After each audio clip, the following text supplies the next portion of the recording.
Je note l'heure sur l'écran du téléphone, 6h12. Le moteur tourne déjà, régime bas, chauffage coupé pour éviter la buée. J'ai stationné à 50 mètres de l'entrée secondaire, celle sans caméra d'accueil, celle que seuls les employés utilisent quand ils ne veulent pas croiser la presse. Dans la boîte à gants, une enveloppe Kraft non scellée avec un tampon d'office notarial imprimé à domicile. Papier 90 grammes, pas trop blanc. À l'intérieur, 3 pages. Pas un mot inutile. Une copie de reconnaissance de dette. Une signature imitant la sienne, reproduite à partir de ses formulaires publics. Une liste de virements prétendument effectués, montant calibré, 4 800 €, 6 200 €, 3 950 €. Toujours en dessous des seuils qui déclenchent les alertes automatiques. Je regarde mes mains, pas de tremblement. Je vérifie l'onglet pièces jointes sur la messagerie sécurisée. La version PDF est déjà partie, envoyée à 2 destinataires qui ne se parlent pas, mais qui se croient le service conformité de sa clinique et le secrétariat du Conseil de l'Ordre. Je coupe le contact. Silence. Dans ce silence, je n'entends que les portes lointaines, les pas et le bip d'un badge mal lu. Il apparaît comme prévu. Costume sombre, manteau long, démarche réglée. Il s'arrête une seconde pour laisser passer un interne en retard. Il ne regarde pas la route. Il n'a pas besoin de regarder. Les gens s'écartent. Ils s'écartent toujours. Je le connais assez pour lire ses horaires à la minute. Arrivé avant 6h20, premier bloc à 7h, café à 6h35, appel à son assistante à 6h42. Même trajet, même feu, même priorité implicite accordée par la ville entière. Je prends l'enveloppe, je sors, je traverse sans courir. À l'entrée, je place l'enveloppe dans la fente du courrier interne, entre une facture de laboratoire et un dossier patient. Je ne touche pas les bords avec la peau, gant fin nitrile, taille M, couleur chair. Je retire le gant en le retournant, je le garde dans la poche intérieure. Je reviens à la voiture, j'ouvre le carnet papier, phase 3, déclencheur A, dépôt 0614. Je coche. Un geste simple, administratif. Dans le rétroviseur, il s'arrête devant l'accueil. Un sourire rapide à une cadre infirmière. Un signe de tête au vigile. Il passe comme si l'air lui appartenait. La veille, il était en photo dans un magazine local. Le chirurgien qui sauve des vies. Titre en gros caractères. En dessous, un paragraphe sur son engagement, une citation lisse, une promesse de conférence. On l'a applaudi sans vérifier un seul fait, sans demander d'où venait sa certitude sur les événements, sans questionner sa version quand il m'a laissé au bord de la route, désigné du doigt, puis disparu dans le flux. Moi j'ai payé. L'assurance, les franchises, les réparations, la procédure, les convocations, les regards, les retards, les heures perdues à expliquer ce qui ne s'explique pas à des gens qui n'ont besoin que d'un responsable, pas d'un vrai récit. Alors j'ai arrêté d'expliquer. J'ai commencé à compter. Plaques relevées sur les parkings de garde, temps de rotation de ses pneus, fréquence des stations-service, montant d'abonnement, itinéraire, emplacement où il laisse son téléphone sans surveillance, les jours où il oublie de verrouiller le coffre parce qu'il sort du bloc trop tard, les habitudes de sa compagne, yoga le mardi, course bio le jeudi, paiement sans code en dessous de 50 €, le prénom du concierge de son immeuble, le nom du chien, les horaires du vétérinaire, les angles morts des caméras. La vengeance n'est pas une idée, c'est une suite d'étapes. Et à 6h12, l'étape d'aujourd'hui devait partir avant qu'il franchisse la porte. Je rallume le téléphone, les confirmations tombent, message lu, côté conformité, réception côté ordre. Les deux systèmes ne se synchronisent pas. Les deux vont enquêter différemment. Les deux vont croire avoir trouvé un problème que l'autre ignore. Je démarre. Je roule à vitesse légale. Je laisse 2 voitures s'insérer, volontairement. Discipline, rien d'agressif, rien de visible. Au feu, un utilitaire s'arrête à ma hauteur. Logo de la clinique sur la portière. Je reconnais le conducteur. C'est moi, sur une photo de badge interne prise il y a 3 semaines, celle que j'ai dû fournir pour l'accès au parking réservé. Je fais glisser mon propre badge sur le tableau de bord, face contre verre. Nom imprimé, service indiqué. Je n'ai pas besoin de le regarder pour le connaître. Le feu passe au vert. Je m'engage dans l'avenue qui mène au parking privatif. À ce moment précis, je réalise que je ne suis pas derrière lui, ni en face, ni à distance. Je suis son chauffeur, celui qui le prend chaque matin à 6h25, celui qui connaît le code du portail, celui qui entend ses appels main libre, et dans 10 minutes, il va monter à l'arrière de ma voiture sans lever les yeux, comme s'il n'y avait jamais eu d'accident, comme si je n'existais pas. 7h48, je recule légèrement dans le temps. Le point de départ est simple, brut, sans interprétation. Un mardi, pluie fine, Trafic dense sur le périphérique. Je conduisais un véhicule utilitaire de location. Contrat signé à mon nom, franchise élevée, 1200 euros. Livraison prévue à 9 heures, retard interdit. Je maintenais la distance réglementaire. Vitesse stable. Clignotant utilisé. Aucun appel, aucune distraction. Routine professionnelle. À la sortie 14, une berline grise s'est insérée sans espace. Coupure nette, pare-choc avant à moins d'1 mètre. Freinage réflexe. Derrière moi, un poids lourd n'a pas eu le temps. Impact arrière, double choc, airbags. Bruit sec, odeur de poudre. Le silence ensuite, court, avant les klaxons. Je suis sorti. J'ai regardé les plaques. La berline grise était déjà en mouvement, glissant entre 2 fils. Pas d'arrêt, pas de warning. Juste une disparition fluide dans le trafic. Sur la bande d'arrêt d'urgence, un automobiliste a pointé du doigt mon utilitaire cabossé. Vous rouliez trop près. Phrase courte. Transaction immédiate, un responsable désigné. Les forces de l'ordre sont arrivées. Constat rapide. Le poids lourd avait une caméra, mais l'angle ne montrait pas la coupure initiale. Les témoins parlaient là de freinage brutal. Mon nom sur le contrat, mon véhicule à l'avant. La logique administrative a pris le relais. Assurance, dossier ouvert contre moi. Location, retenue immédiate. Employeur, appel sec, sans discussion.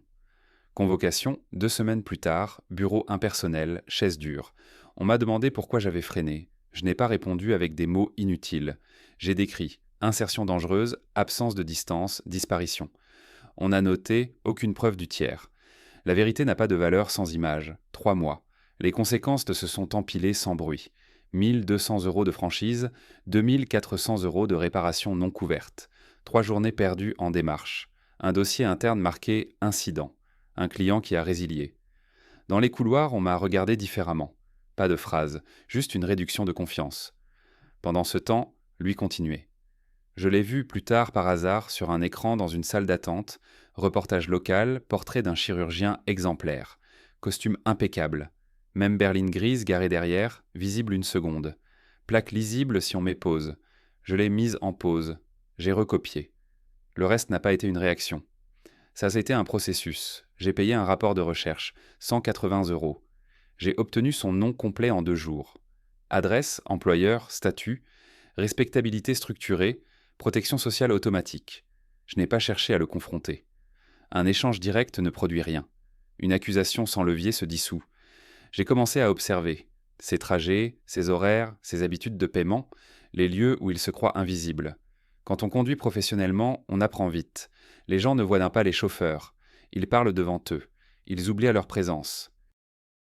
Ils montent à l'arrière comme dans un prolongement de leur propre vie. J'ai attendu. J'ai changé de société. J'ai pris des missions privées. J'ai accepté des courses haut de gamme. J'ai construit une trajectoire qui n'avait l'air de rien. Puis, un matin, un appel d'agence. Client régulier, médecin, très ponctuel, discret. Non communiqué après signature. C'était le sien. Je me suis présenté avec un costume sobre, une voiture impeccable, un badge neuf. Il n'a pas reconnu mon visage. Sur le périphérique, personne ne reconnaît personne. Ils les ont montés à l'arrière. Téléphone en main. Agenda chargé. À partir de ce jour, j'ai eu accès à tout ce que l'accident m'avait refusé. Sa proximité. Et j'ai compris quelque chose de précis. Il ne se souvenait même pas. Pour lui, la coupure avait été un geste sans poids, absorbé par le trafic. Pour moi, elle était devenue une infrastructure. 7h52, retour au présent. Il est assis derrière moi, en train de dicter un message. Rappelle-moi de déplacer le virement. Je garde les yeux sur la route. Je réponds simplement « Bien sûr, docteur ». Et dans ma poche, le 2e dossier est déjà prêt, avec une autre signature, un autre montant et un destinataire plus intime. Sa compagne. 8h03. Je dépose le véhicule à l'emplacement réservé. Il descend sans un regard, porte qui se referme doucement, geste mécanique. Il ajuste son manteau, traverse vers l'entrée. Il disparaît dans la lumière blanche du hall. Je reste 2 minutes, temps nécessaire pour que la caméra extérieure enregistre un départ normal. Je consulte la liste sur mon téléphone. Phase 3, déclencheur B. Sa compagne s'appelle Claire, 34 ans, indépendante, statut social propre. Elle n'est pas un accessoire, elle est une structure de stabilité. C'est par elle que sa vie reste cohérente. J'ai obtenu son adresse mail par une facture de cours de yoga envoyée au concierge. Erreur de distribution. Le concierge a l'habitude de me parler quand je le conduis le dimanche. Il parle trop, il ne sait pas à qui il parle. 8h11, premier message, objet, urgent, conformité bancaire. Texte court, ton administratif, pièce jointe, relevé fictif, 3 opérations. Montant identique à ceux envoyés au service conformité, mais présentés comme transfert personnel non déclaré. Pas d'accusation directe, juste des données. Les gens remplissent eux-mêmes les vides. 8h18, réception confirmée. Je roule vers le centre, je m'arrête à une station, j'achète un café, paiement en espèces, caméra au-dessus de la caisse, angle large, visage partiellement masqué par la visière. Le sabotage n'est pas un acte unique, c'est une accumulation. Pendant les jours suivants, je règle des détails. Une plainte anonyme pour comportement déplacé, déposée sur le formulaire interne de la clinique. Une réservation de salle de conférence annulée sous son nom. Un colis livré à son domicile, avec un contenu banal, mais expédié depuis une adresse d'association médicale concurrente. Rien d'illégal isolément. Rien de suffisamment clair pour être traité, juste des anomalies. Il commence à réagir au bout de 10 jours. Dans la voiture, je l'entends. Ils ont perdu mon dossier. Quelqu'un a utilisé mon nom. Claire dit qu'elle reçoit des messages étranges. Je ne commente pas. Je conduis. Je note début de friction conjugale, J+10. Les effets sont visibles dans le corps, pas dans les mots. Il vérifie son téléphone plus souvent. Il se retourne parfois vers moi comme si l'habitacle pouvait contenir une source. Il ferme la vitre même quand il fait doux. 8h42. Il reçoit un appel. Je garde le volume du système main libre à un niveau standard. Il oublie toujours que tout est audible. Claire, calme-toi, ce sont des spams. Non, ce n'est pas des spams. Il y a ton nom, des montants, des dates. Je te dis que ce n'est rien. Silence de l'autre côté. Tu ne me dis pas tout? Il raccroche, sa mâchoire se contracte. Il tapote sur l'accoudoir. Je note suspicion installée. La deuxième couche arrive par le travail. Le conseil de l'ordre répond plus vite que prévu. Ils demandent des justificatifs. Ils ouvrent une vérification préliminaire. Il reçoit le courrier en main propre, papier officiel, tampon humide. Son assistante le regarde différemment après l'avoir vu pâlir. Je suis à 2 mètres. Je tiens la porte. Je vois tout. Le soir, il ne rentre pas directement. Il fait un détour, il vérifie dans les rétroviseurs. Il change de route. Je ne suis pas derrière. Je suis devant. Je suis celui qui connaît déjà ses détours. Troisième couche, la perception. Je laisse volontairement un détail hors place. Un matin, sur le siège passager, une carte de stationnement d'un hôpital voisin. Pas la sienne, un autre établissement. Il la voit. C'est quoi ça? Je réponds sans lever la voix. Ah, un autre client hier. J'ai dû oublier de la retirer. Je la prends calmement. Je la range. Mais l'objet a existé. Une preuve sans contexte. Un doute. Le lendemain, il demande à l'agence « Vous êtes sûr de ce chauffeur ?» L'agence répond comme toujours « Aucun incident. Profil irréprochable. Il n'a rien. Juste des sensations. Rien de juridiquement utilisable. » La paranoïa est un dossier vide qui se remplit tout seul. 8h57. Il monte à l'arrière plutôt que d'habitude. Il s'assoit sans parler. Il regarde la route comme si elle pouvait le trahir. Puis il dit presque pour lui-même « Quelqu'un est en train de me faire tomber. » Je garde les yeux fixes. Je conduis. Dans ma poche, mon téléphone vibre. Message de Claire. Une seule phrase. Je sais pour l'accident. Je lis. Je ne réponds pas. Parce que je n'ai jamais mentionné d'accident. 9h06. Je ne change pas de trajectoire. Les virages restent identiques. Les feux, les arrêts. Tout doit rester stable. Le message de Claire est un point de rupture, mais pas celui qu'elle croit.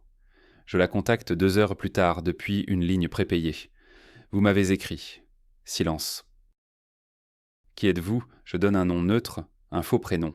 Pas d'histoire, juste une fonction. Je travaille sur un dossier qui concerne votre compagnon. Elle respire plus fort, micro saturé. Il m'a menti, c'est ça? Je ne confirme pas. Je décris. Des incohérences, des transferts, des documents, un incident routier ancien. Je laisse le mot « ancien » faire son travail. Elle parle vite. Il m'a dit qu'il n'avait jamais eu de problème. Je note « déni conjugal fissuré ». Je lui propose une rencontre dans un lieu public. Elle accepte sans réfléchir. Les gens veulent taille des formes concrètes pour leurs doutes. 2 jours plus tard, 18h20, café près du canal, caméra municipale au coin. Je choisis une table visible. Elle arrive avec un manteau clair, main serrée sur son sac. Je ne me présente pas comme chauffeur. Je suis un tiers, un intermédiaire, un bruit administratif. Je pose devant elle un dossier mince, 3 feuilles, la copie du constat, retravaillé, mon nom effacé, le sien ajouté comme témoin absent. Elle lit, pupille fixe, déglutition sèche. C'est lui ? Je réponds par une phrase courte. La plaque correspond. Elle relève la tête. Pourquoi personne ne l'a poursuivi ? Je laisse un temps. Parce qu'il est docteur, parce qu'il a un statut, parce que le dossier a été classé. Elle serre le papier trop fort. Les jointures blanchissent.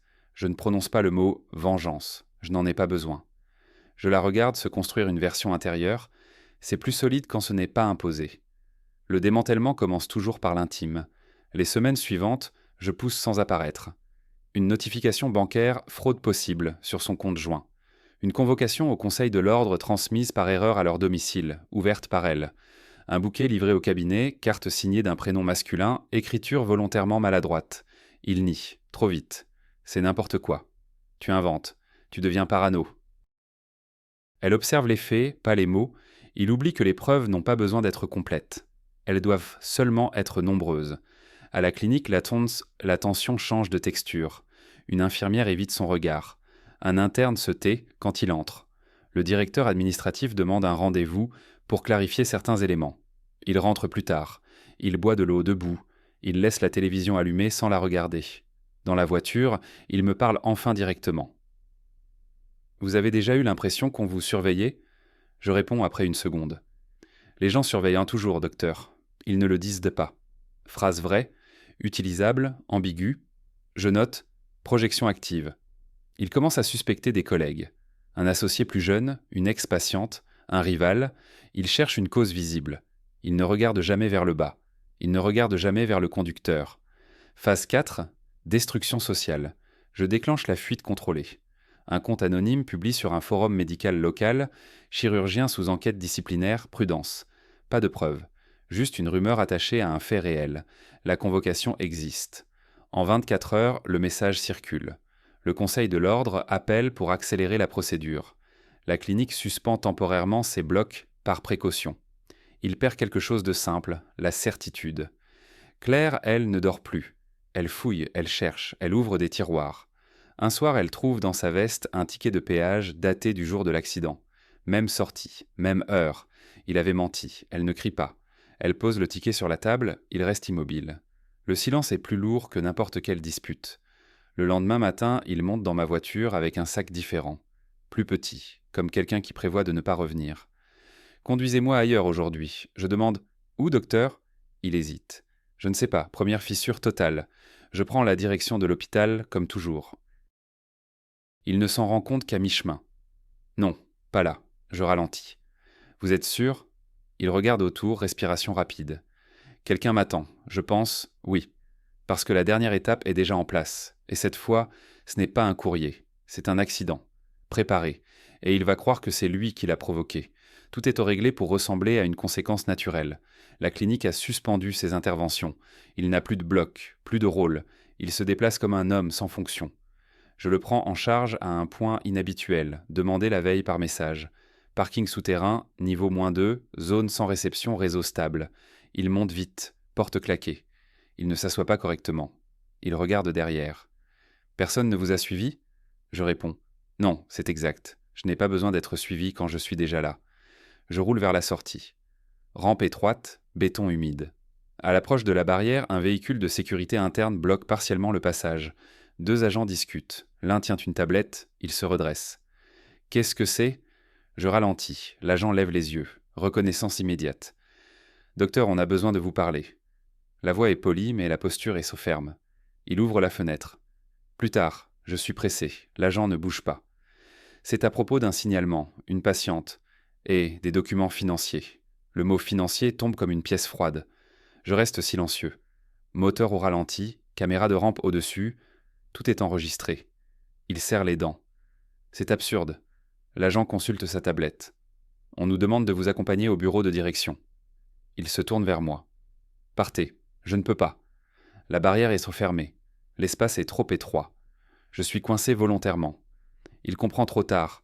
Ce n'est pas une rencontre, c'est une extraction. Il sort du véhicule, mouvement brusque. Son sac tombe au sol, fermeture éclair ouverte. Quelques papiers glissent. L'agent les regarde. Il ne touche pas. Il observe. Docteur, restez calme. Je coupe le moteur, je reste assis. Il l'escorte vers l'ascenseur.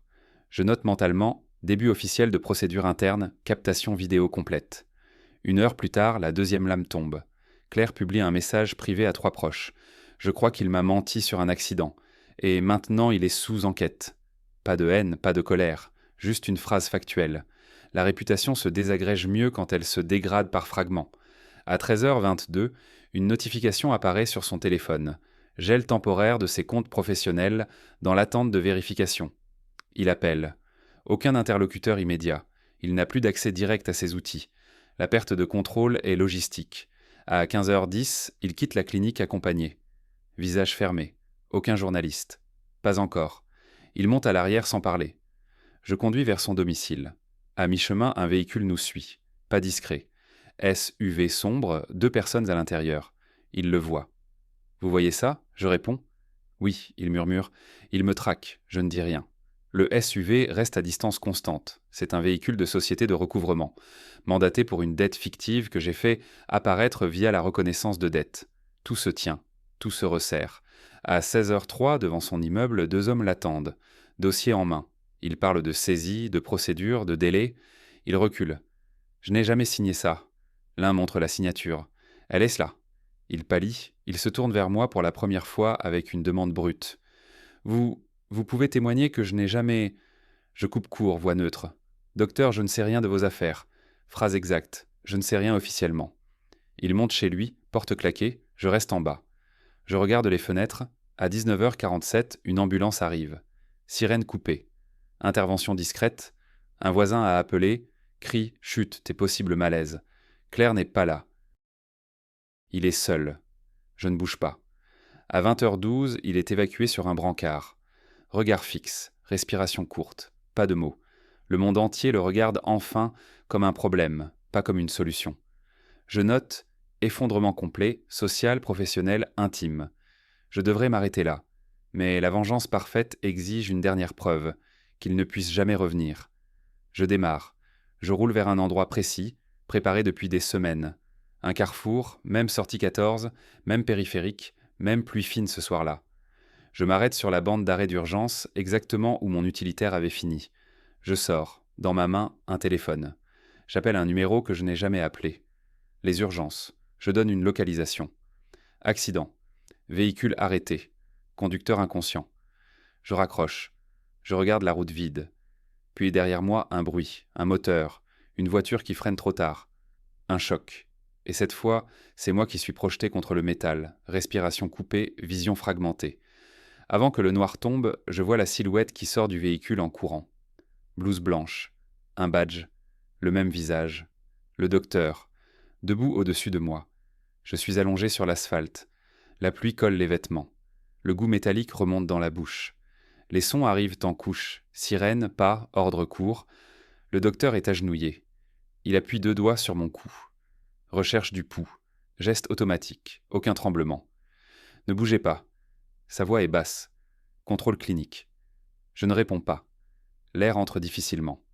Il retire sa veste, il la glisse sous ma nuque. Protection improvisée. Je vois son visage de près, éclairé par les gyrophares qui approchent. Il est censé être détruit. Suspendu, isolé, sous enquête. Et pourtant, dans cet instant, il fonctionne. Les secours arrivent. 2 ambulanciers. Question rapide. Non ? Accident ? Le docteur répond avant moi. Trauma thoracique possible, hypotension. Il faut immobiliser. Il l'écoute. Réflexe social intact. Même dans la chute, son statut opère. On me soulève. Douleur nette. Je serre les dents. Je sens les sangles. À l'intérieur de l'ambulance, plafond blanc. Odeur de désinfectant. Je ferme les yeux. 2h18. Chambre d'hôpital, lumière froide, monitorage régulier. Je suis attaché à des tubes, perfusion, ECG. La porte s'ouvre, le docteur entre. Pas de blouse cette fois. Chemise froissée, regard fixe. Il s'assoit sans demander. Il pose un dossier sur la table roulante. Vous êtes chauffeur. Je ne réponds pas. Vous m'avez conduit pendant des semaines. Silence. Il ouvre le dossier. À l'intérieur, copie imprimée.